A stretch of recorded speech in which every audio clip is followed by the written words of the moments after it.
Rússia, ciutat de Veliki Novgorod, antic Kremlin al centre de la ciutat.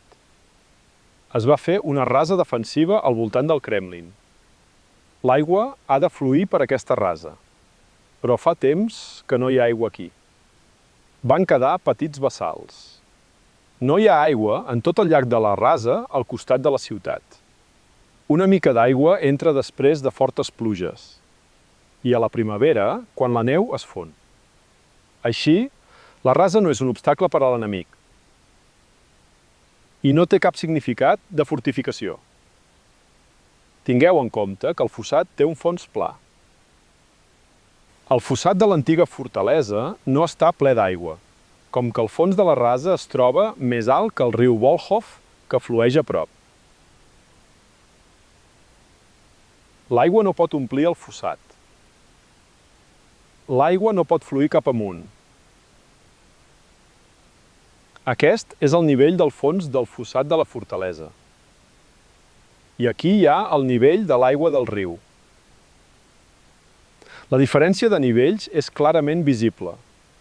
Antigament, el nivell de l'aigua del riu era més alt. L'aigua arribava al vessant prop de la muralla de la fortalesa. Allà hi havia una riba del riu. Apunto amb el dit on es troba el nivell del fons del fossat de la fortalesa. Aproximadament a aquesta alçada. Aquí teniu el nivell actual de l'aigua. La diferència és d'uns 2 metres. El Kremlin de Novgorod es trobava anteriorment a la vora de l'aigua. Allà hi havia aigua, molt més alt que el nostre temps. Tota aquesta zona de sorra estava sota l'aigua. T'ho mostraré des d'un angle diferent. Aquesta platja de sorra era abans al fons d'un riu. L'aigua fluïa aquí. L'aigua arribava a aquests arcs fets a la muralla de la fortalesa. En aquest cas, el fossat de la fortalesa del costat de la ciutat s'omplirà lleugerament d'aigua.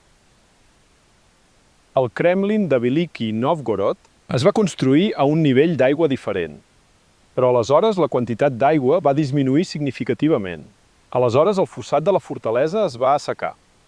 La història de la ciència amaga a la gent el fet d'una disminució significativa de la quantitat d'aigua en el passat recent.